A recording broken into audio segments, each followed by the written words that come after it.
우리 기독교 개신교회라고 부르는 우리 교회에는 거룩한 예식이라고 부르는 성례, 그래서 거룩할 성, 예식 또는 예전이라고 부르는 성례가 교회에는 두 가지가 있습니다. 세례와 성찬입니다. 이와 비교해서 우리가 천주교, 우리 캐톨릭에 가면 성례가 거룩한 예식이 7가지가 있다라고 이야기를 합니다.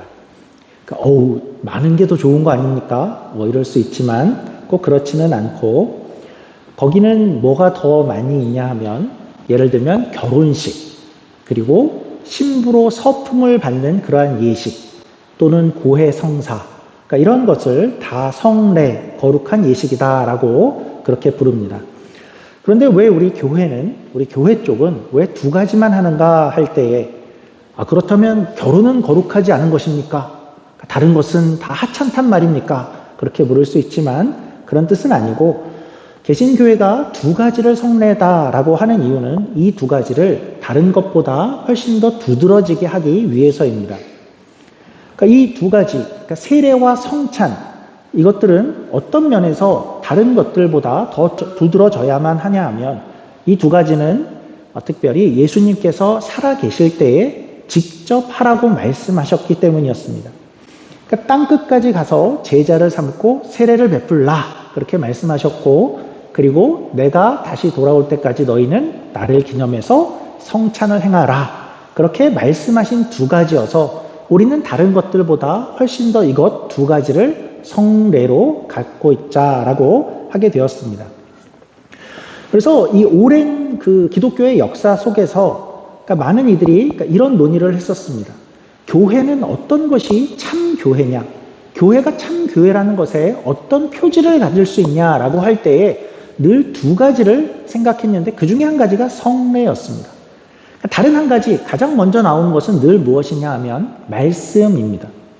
그래서 어떤 곳이 교회라고 한다면 그 교회는 정말 하나님의 말씀을 소중하게 여기고, 하나님의 말씀으로 정말 여기고, 그것을 바르게 가르치는가, 왜곡되게 가르치거나 잘못 가르치는 곳은 교회가 아니며, 그것을 바르게 가르치는 곳이 교회다라는 하나의 표지로 말씀을 삼았고, 그리고 2번째로 늘 성례를 행하는가 하는 것을 교회의, 참된 교회의 표지로 삼아왔습니다. 예수님이 직접 명령하신 것을 행하는가 하는 것에 대한 모습이기도 하고, 그래서 이 성례를 단지 그러면 행하면 되는가 하는 것을 넘어서 참된 교회는 이것을 바르게 행하는 곳이다 라고 생각을 해오고, 그것이 참된 교회의 표지다라고 생각을 해왔습니다.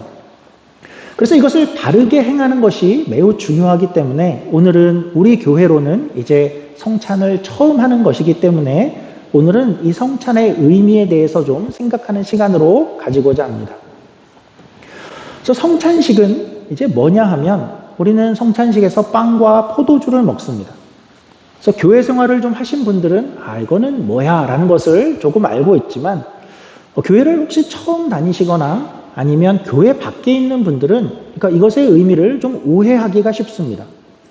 그분들은 왜 거기서 그걸 왜 먹는데? 그러면 그게 무슨 몸이랑 피래? 피를 마시는 거야? 그러니까 실제로 이 일은 그냥 상상이 아니라 초대교회가 늘 겪고 있는 그러한 오해였습니다. 초대교회에서 그들은 모여서 뭘 하냐면 성찬을 한데 몸과 피를 먹는데, 피를 나누어 마신대. 그래서 저 집단은 식인의식을 행하는 그런 곳이구나 라는 그런 오해를 실제로 많이 받기도 했습니다.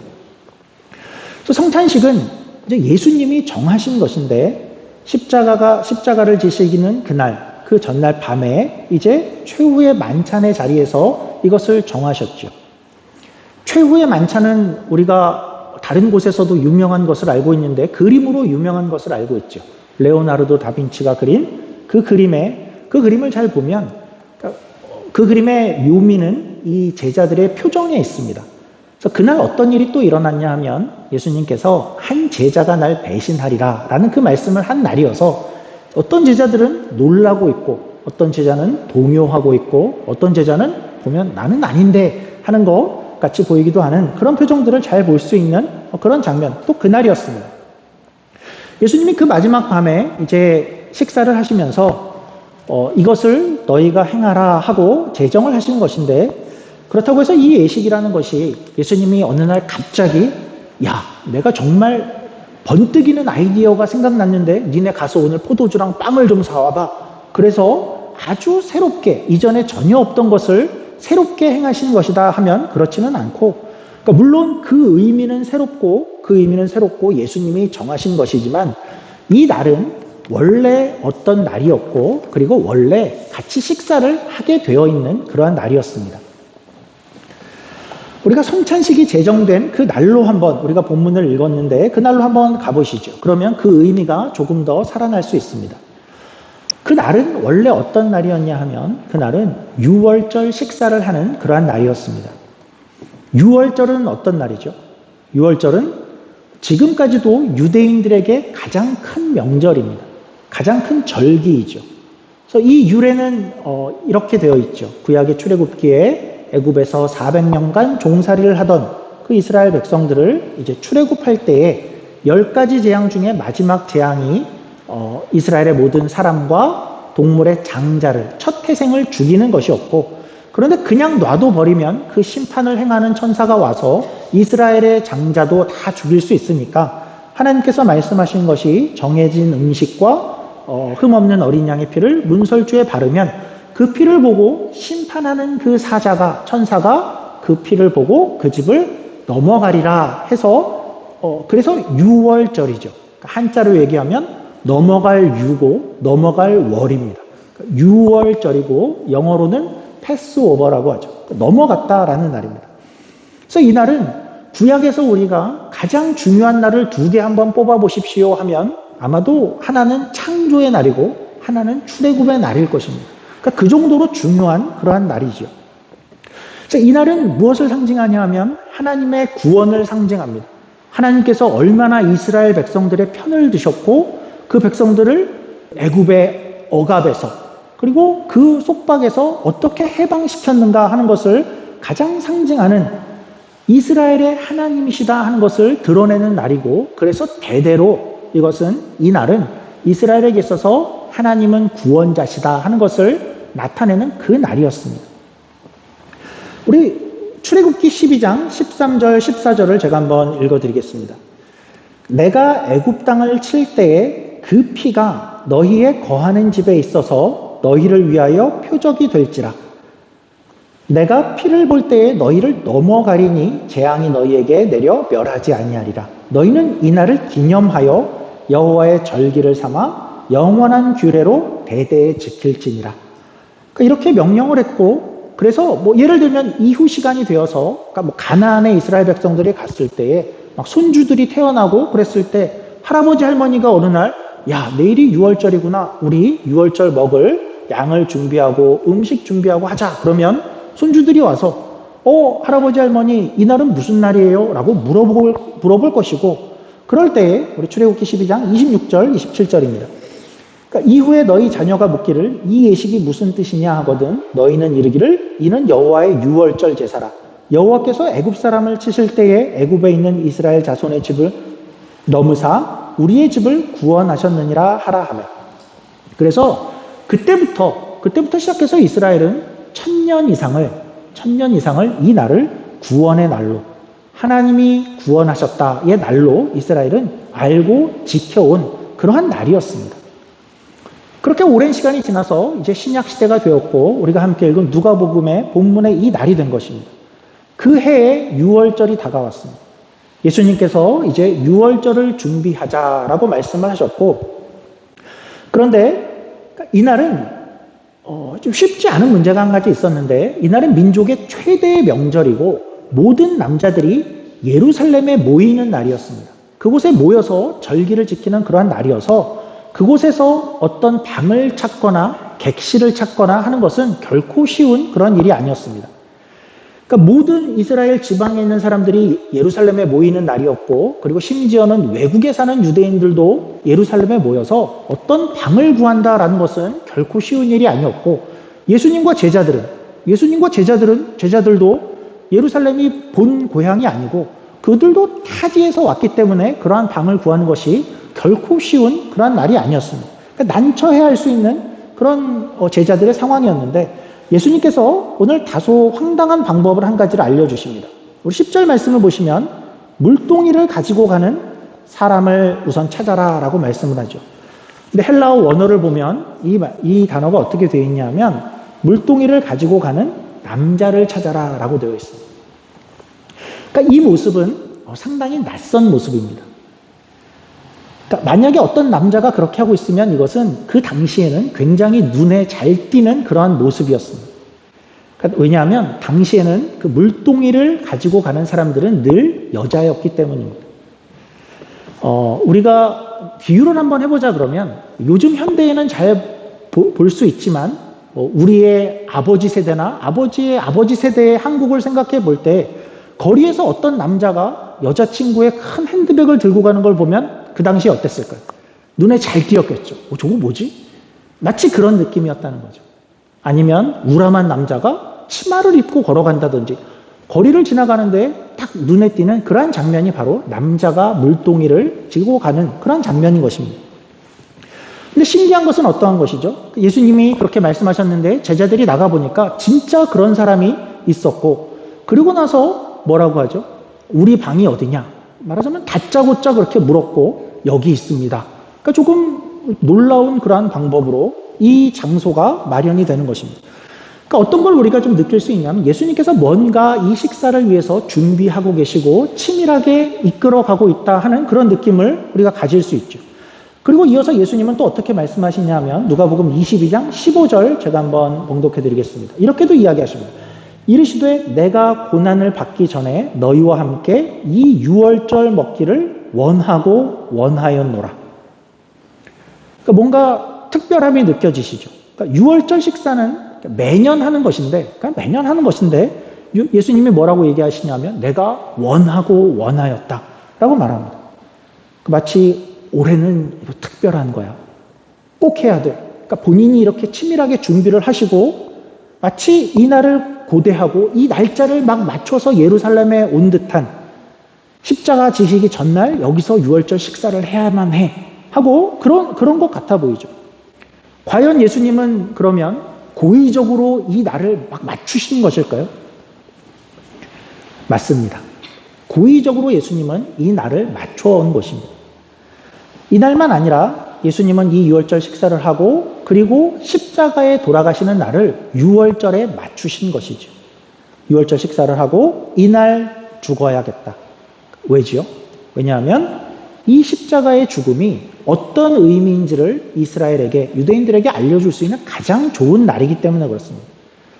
그러니까 유월절은 그들에게 어떤 날이라고 했죠? 그들의 구원을 생각해 하는 날.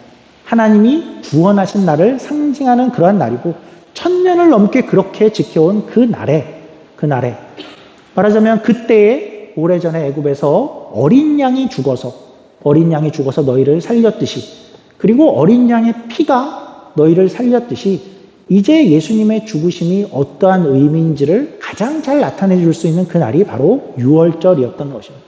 그 날을 맞추신 것이죠. 그래서 이 식사의 자리에서 이제 구약의 유월절을 생각하고 구원을 생각하는 그 자리에서 이제 예수님께서 더 큰 구원의 날을 제정하시는 것입니다. 이제 십자가에 달려 돌아가심으로 그 이전까지는 유대인들만을 위한 그러한 구원의 날이었다면 이제는 이 날이 전 인류를 위한 십자가의 구원을 나타내는 그 날이 되어질 것이다 하고 이 날을 맞추신 것이죠. 그러니까 물론 이 성찬을 이제 배우는 제자들은 그 의미를 그때는 잘 몰랐을 것입니다. 그러나 이제 예수님께서 십자가를 지시고 그리고 나중에 되어서 그 의미가 어떠한 것이었구나. 정말 그 구원을 더 큰 세계로 확장시킨 것이구나라는 것을 알게 되고 그리고 나서 초대교회는 매일 모일 때에 이것을 기념하게 되는 것입니다. 그래서 이제 예수님께서 그날 제정하신 것이 무엇인가 하는 것을 본격적으로 한번 살펴보죠. 우리 누가복음 성경 본문입니다. 19절부터 20절까지의 말씀 제가 한번 봉독하겠습니다. 누가복음입니다. 또 떡을 가져 감사 기도하시고 떼어 그들에게 주시며 이르시되 이것은 너희를 위하여 주는 내 몸이라 너희가 이를 행하여 나를 기념하라 하시고 저녁 먹은 후에 잔도 그와 같이 하여 이르시되 이 잔은 내 피로 세우는 새 언약이니 곧 너희를 위하여 붓는 것이다. 그래서 빵을 떼어 주셨고, 그리고 이것이 내 몸이다 라고 하셨고, 포도주를 주시면서 이것이 내 피다, 이것을 먹으며 나를 기념하라 라고 하신 그것입니다. 우리가 다른 부분을 한 가지 더 보겠습니다. 고린도전서의 표현으로는 이렇게 되어 있습니다. 고린도전서 11장 23절부터입니다. 주 예수께서 잡히시던 밤에 떡을 가지사 축사하시고 떼어 이르시되 이것은 너희를 위하는 내 몸이니 이것을 행하여 나를 기념하라 하시고, 식후에 또한 그와 같이 잔을 가지시고 이르시되 이 잔은 내 피로 세운 새 언약이니 이것을 행하여 마실 때마다 나를 기념하라 하셨으니, 너희가 이 떡을 먹으며 이 잔을 마실 때마다 주의 죽으심을 그가 오실 때까지 전하는 것이니라. 그래서 예수님께서는 너희가 이것을 먹고 그리고 마실 때에 나를 기념하라 하시고 다시 오실 때까지 행하라 라고 말씀하신 것입니다. 그래서 우리도 이 말씀을 쫓아서 이 성찬을 행하고 있는 것이죠. 그러면 우리는 이 성찬을 어떻게 맞아야 하는가 한번 생각해 보죠. 그냥 먹고 주는 것 마시면 다 되는 것인가? 그럴 리가 있겠습니까? 그것은 바른 성찬은 아니겠죠. 먹을 거 먹었고 주는 거 받아 마셨으니까 성찬을 행했다라고 할 수 있을까 하면 그렇지 않습니다. 우리가 그러면 이 성찬을 행할 때 어떤 마음을 가지고 또 어떤 자세로 행하는 것이 바른 성찬인가? 참된 교회는 바른 성찬을 행하는 것이다 라고 했는데 어떻게 하는 것인가 하는 것을 우리가 한 3가지를 한번 생각해 보겠습니다. 이 성찬식에서 어떤 일이 일어나고 우리는 어떤 마음을 가져야 하는가 할 때 첫 번째는, 성찬을 맞으면서 우리가 해야 될 일은 첫 번째는 물론 그날을 기억하는 것입니다.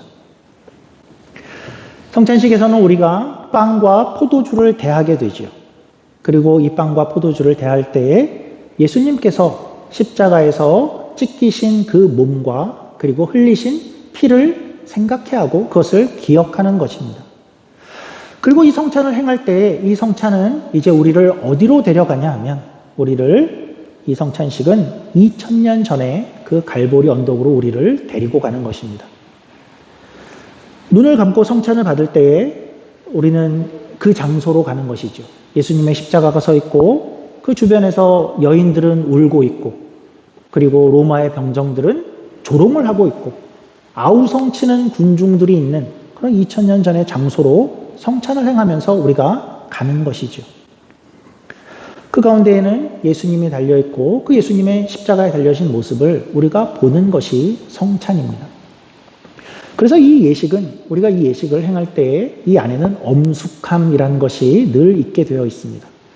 이 예식을 행하면서 다리를 떤다든지 껌을 씹고 수다를 떨면서 할 수 있는 그런 예식은 아닌 것이죠. 예수님의 십자가에 매달린 그 몸과 흘리신 피를 기억하고 그리고 그 예수님을 만나는 시간이 되어지는 것이 이 성찬의 시간이고, 그리고 이 시간은 혹시 우리가 이 일상을 살면서 예수님의 십자가를 우리가 좀 잊고 살았다면, 그것에 너무 무감각해졌다면 이제 이 성찬을 통해서 이 시간에 너희의 마음을 깨어내라. 그리고 예수님의 돌아가신 그 십자가를 다시 한번 바라보고 십자가의 사랑이 어떠한 것이었는가 하는 것을 너희가 다시 한번 생각하고 기억해라 하는 것이 이 성찬의 의미이죠. 그래서 어떤 분은 이 성찬은 신앙의 웨이크업 콜이다, 그렇게도 이야기를 했습니다. 깨어나라. 너희가 잊었던 십자가의 사랑을 다시 한번 확인해라 하는 것이 우리가 행하는 성찬이다라는 것이죠. 이렇게 성찬식은 그의 죽으심을 기억하는 시간입니다. 떡과 포도주를 보며 기억하는 것이고 십자가의 사랑을 다시 한번 깨닫는 그러한 시간이고, 우리가 조금 후에 성찬을 행할 때에 그러한 의미, 그러한 성찬이 되기를 간절히 소원합니다. 두 번째로는 우리가 이런 것을 좀 생각해 보죠. 성찬을 행하면서 우리가 이제 생각해야 될 내용 중에, 우리는 성찬을 하면서 빵과 포도주를 보게 되고 그리고 무언가를 떠올리게 되고 그리고 무언가를 생각하게 됩니다. 그런데 그 이상을 하지요. 우리는 그것을 먹게 됩니다. 이 먹는 것은 무엇을 의미할까요? 우리 요한복음 6장, 우리 화면을 통해서 요한복음 6장 53절 말씀은 이렇게 이야기를 합니다. 예수께서 이르시되 내가 진실로 진실로 너희에게 이르노니 인자의 살을 먹지 아니하고 인자의 피를 마시지 아니하면 너희 속에 생명이 없느니라. 그러니까 우리는 인자의 살을 먹어야 하고 인자의 피를 마셔야 한다라고 이야기를 하는데, 그러니까 이것을 눈에 보이게 하는 것이 물론 우리가 행하는 성찬일 것입니다. 그렇다면 우리가 오늘 이것을 먹는다는 것, 그리고 마신다는 것은 무엇을 의미하는 것일까요? 우선 이런 것을 먼저 생각해 보죠. 우선 지금 우리가 오늘 먹게 되는 이것은 우리가 무엇을 먹는 것인가요? 어떤 분들은 어떤 쪽에서는 어떻게 생각하냐 하면 우리가 이제 먹게 되는 빵과 포도주, 이것은 그냥 빵과 포도주가 아니다. 그것이 성찬식에서 사용될 때에 거기 있는 빵과 포도주는 실제 예수님의 몸으로 변하고 실제 예수님의 피로 변한다라고 믿는 그런 분들이 있습니다. 또는 이것이 어떤 것일지라도 이것은 분명히 그냥 빵과 포도주가 아니라 어떤 신비스러운 효력을 가지고 이것은 효과를 가지는 것이다 라고 생각하기도 합니다. 근데 우리는 그렇지는 않다고 생각을 합니다. 그러면 다시 우리가 그렇다면 이걸 먹는 것은 무엇을 먹는 것인가 하는 것을 생각하게 되는데, 이 부분은 역사적으로 수천 년에 걸쳐서 최소 500년 이상을 걸쳐서 큰 논의와 논쟁이 되어온 그런 내용인데, 오늘은 우리가 믿는 바만 간단하게 설명을 드리도록 하겠습니다. 칼빈이란 사람은 이것을 어떻게 이야기를 했냐면 영적 임재설이라는 그런 이름을 붙여서 설명을 했습니다. 영적 임재설. 이걸 너무 쉽게 생각하면 주님이 여기에 이렇게 영적으로 임하나 보다 라고 생각을 할 수 있지만, 단순히 그런 의미는 아니고 그 강조는 이러한 것입니다. 어떤 것이냐면 우리가 오늘 이 자리에서 주님의 몸과 주님의 피를 먹고 마시게 될 때에, 그때에 우리가 주님과 영적으로 한 몸이 되어진다라는 것을 뜻한다라는 것입니다. 그리고 우리가 그것을 먹을 때에 주님의 임재 안으로 우리가 들어간다라는 그러한 뜻인 것이죠. 우리 요한복음 6장 56절도 한번 살펴보겠습니다. 내 살을 먹고 내 피를 마시는 자는 내 안에 거하고 나도 그의 안에 거하나니. 그래서 교회는 우리가 어떻게 표현을 하냐면, 교회는 예수님을 머리로 한 몸이다 라고 표현을 하고, 성경이 그렇게 이야기를 하고, 우리는 한 지체다 라고 말씀을 하죠. 그래서 이 성찬을 통해서 우리가 무엇을 하냐 하면 그 몸을 먹고 마시는 가운데에 그 연합을 확인하고 예수님과 한 몸됨을 우리가 확인하고, 그리고 주님과 함께 거하되 주님의 임재 속으로 우리가 들어가는 것이다 라고 그렇게 믿는 것입니다. 그런데 조금 더 나아가서 주님은 어디 계시죠? 예수님은 지금 어디 계십니까? 예수님은 부활 승천하셔서 하늘 우편에 계시죠.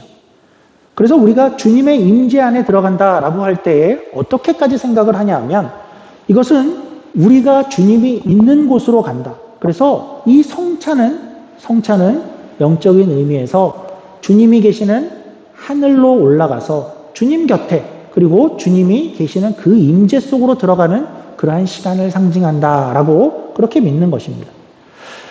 그래서 이것을 우리가 믿음으로 먹을 때에 주님의 몸을 먹고 주님의 피를 마실 때에 주님의 임재 속으로 들어가는 것이고, 그곳은 천상이 될 것이고, 우리에게 이미 미래로 약속되어진 그 자리, 천상의 잔치에 참여하며 예수님 옆에서의 식사를 경험하는 그러한 자리가 바로 성찬이다라는 것이죠.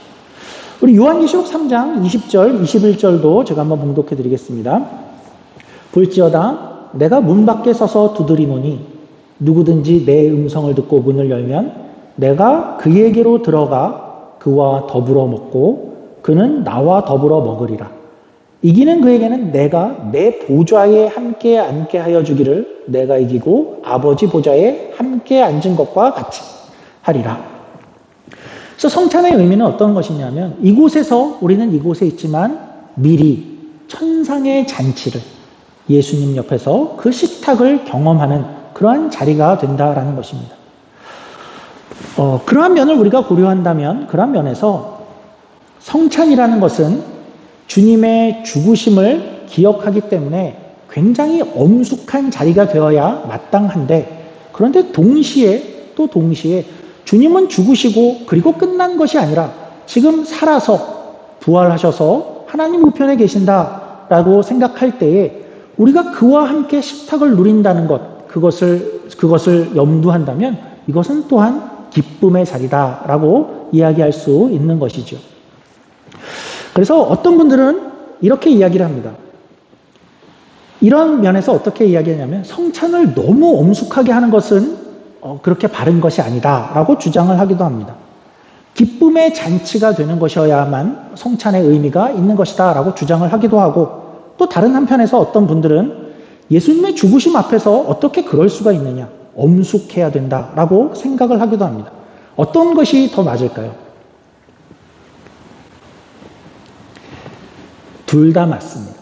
그래서 아주 신비스럽게 이 성찬에는 그러한 엄숙함이 분명히 있으면서, 그러나 동시에 하나님과 예수님과 함께 식탁을 누리는 기쁨도 함께 있는 것이 바로 성찬이라는 것입니다. 그래서 성찬을 통해서 우리가 먹고 마심으로 인해서, 그래서 예수님과 우리가 한 몸이구나, 우리가 그 안에 거하는 것이고 그분이 우리 안에 거하시는구나, 그리고 우리는 정말 예수님과 관계 있는 사람들이 되어지는구나 라는 것을 확인하게 되는데, 그러면 우리가 이 성찬에서 그냥 단지 먹으면 이렇게 되는 거냐, 우리가 이것을 먹으면 바로 주님의 임재 속에 그냥 들어가는 것이냐라고 이야기할 때는 그렇지는 않다 합니다. 먹기만 하면 자동적으로 우리는 주님의 임재를 경험하고 주님과 한 몸의 그러한 경험을 하는 것인가 하면 그렇지는 않고, 여기에 등장하는 것이 바로 믿음이라는 것입니다. 그래서 믿는 자만이, 그리고 믿음으로 성찬을 행할 때에만이 이 성찬의 유익을 성도들이 누릴 수 있는 것이죠. 이런 의미에서 그러니까 교회가 이 예식을 초대교회부터 행해 올 때에 어떤 한정을 두었냐 하면, 이 예식은 세례받은 사람들만 참여하십시오라는 한정을 두게 되었습니다. 그래서 이것을 우리가 이제 먹게 되는 그것 자체가 만약에 어떤 신비한 약효를 가졌거나 그 자체가 어떤 효과를 가진 어떠한 것이라면, 그래서 이것을 먹기만 하면 구원을 얻게 한다든지, 아니면 신비한 효력이 있어서 이걸 먹으면 우리가 영적으로 막 강건해지고 성장을 한다든지, 만약에 그렇다면 우리는 누구에게나라도 강제로라도 또 억지로라도 먹일 것입니다. 그러나 그렇지는 않습니다. 그러니까 오늘 더 살펴보지는 않겠지만 성경에는 어떤 구절들도 있냐면 오히려 조심하라는 말씀들이 있습니다. 분변치 않고 잘못 먹는 자들이 심지어는 죽을 수도 있다라는 그런 표현들이 등장하기도 합니다. 그래서 제가 이제 앞으로도 내년에도 내후년에도 성찬을 행하게 될 텐데, 그럴 때에 제가 이렇게 이야기할 겁니다. 세례를 받지 않으신 분들은 성찬을 받지 말아 주십시오라고 이야기를 하게 될 것입니다. 근데 이것은 절대로 이 의미가 세례를 받은 자와 안 받은 자를 나누려는 의도거나 무슨 계급을 나누려는 그러한 의도, 생각이거나 아니면 좋은 건데 특혜를 우리끼리만, 그런 의도가 아니라는 것을 여러분들이 이해해 주시고, 그리고 그렇게 또 설명을 해 주시면 좋겠습니다. 그러니까 이것은 믿음으로 먹을 때에만 의미가 있기에 그래서 세례를 받은 자들로 이야기를 하고, 왜 세례냐 하면 세례라는 자체가 예수님의 십자가를 우리의 구원의 그런 이유로 예수님의 십자가를 믿는 것의 고백이 세례이기 때문에 교회가 오랜 기간 동안의 질서를 위해서 이렇게 정해 온 것입니다. 그러면 세례를 받았지만 믿음으로 안 먹으면 어떻게 되나요? 아무런 효력이 없고 그리고 오히려 위험할 수도 있다라고 이야기합니다. 그래서 오늘 우리가 성찬을 할 때에는 여러분들이 십자가에서 죽으신 예수님의 그 의미와 그리고 이 성찬이 어떤 의미를 갖는가 하는 것을 믿음으로 받을 때에만 그러한 복이 함께 하실 줄 믿는 것입니다. 우리 마지막으로 한 가지만 간단히 더 살펴보면, 성찬을 할 때 우리가 기억할 것은 이러한 면입니다. 우리의 다짐이라는 것이 빠질 수가 없죠. 성찬은 언제까지 하라고 이야기를 했냐 하면 예수님이 다시 오실 때까지입니다. 성찬은 주님이 다시 오실 때까지입니다. 그래서 이 성찬은 자연스럽게 그때까지 우리가 그러면 어떻게 살아야 합니까? 하는 질문을 떠올리게 되고, 어떻게 살까 할 때 그분의 몸이 우리의 몸이 되고 그분의 피가 우리의 피가 되듯이, 그래서 그분의 생각이 우리의 생각이 되어지고 그분의 뜻이 우리의 뜻이 되어지는 그러한 삶을 살겠습니다. 하나님과 그렇게 동행하며 예수님처럼 살겠습니다의 고백이 담긴 것이 성찬이 되는 것이죠. 그러한 다짐, 나를 위해 십자가를 지셨으며 예수님은 내 안에 계시고 나는 예수님 안에 계시는 그러한 자들로 우리를 불러주셨사오니 이제 예수님 다시 오실 그 날까지 우리가 이 생을 그러한 자답게 살겠습니다 라는 다짐을 하는 것이 또한 성찬의 의미인 것입니다. 말씀을 정리하겠습니다. 하나님은 참 감사하고 재미있는 분이시죠. 예수님을 십자가로 보내시면서 그 날을 유월절에 맞추셨습니다. 구약에서 수천 년 동안 1000년 이상을 구원의 날로 상징한 그날 예수님이 십자가를 지셔서 그날이 어떻게 더 큰 구원의 날인가 하는 것을 우리에게 가르쳐 주신 것이고 우리가 그것을 이해할 수 있도록 도와주신 것이고, 그리고 특별히 그 십자가를 이제 성찬이라는 것을 정해 주셔서 우리가 그것을 행할 때마다 다시 십자가를 생각할 수 있는 그러한 계기로, 그러한 의식으로 하나님께서 만들어 주신 것이죠. 그래서 오늘 우리가 성찬을 같이 행할 때에 첫 번째는 십자가의 그 장소로 우리가 가는 그런 시간이 되면 좋겠습니다. 예수님이 십자가에 달리신 그 장소에 가서 예수님을 만나는 시간이 되면 좋겠고, 그리고 또 동시에 지금은 부활 승천하셔서 하늘 우편에 계신 그 예수님과 같이 식탁을 나누는 그런 기쁨도 누리시는 그런 시간이 되기 원하고, 또한 이제 다시 오실 날까지 우리가 어떻게 살 것인가를 다시 다짐하는 그러한 시간이 되기를 주님의 이름으로 축원합니다. 기도하겠습니다. 하나님 아버지, 우리가 짧은 시간에 또 성찬의 의미에 대해서 생각해 보았습니다. 하나님께서 이 예식을 통해서 예수님의 죽으심을 기억하기를 원하고, 그리고 예수님이 우리 안에 계시며 우리 안에서 함께 계신 것을 또한 다시 한번 경험하는 그러한 시간으로 저희들에게 주신 줄 믿습니다. 이 성찬을 행할 때에 믿음으로 행해서, 감사함으로 행해서 그 유익을 누리는 그러한 시간들이 되게 하여 주시고, 우리의 삶을 어떻게 살 것인가를 또한 다짐하는 귀한 시간이 되게 하여 주시옵소서. 감사하며 예수님 이름으로 기도드립니다.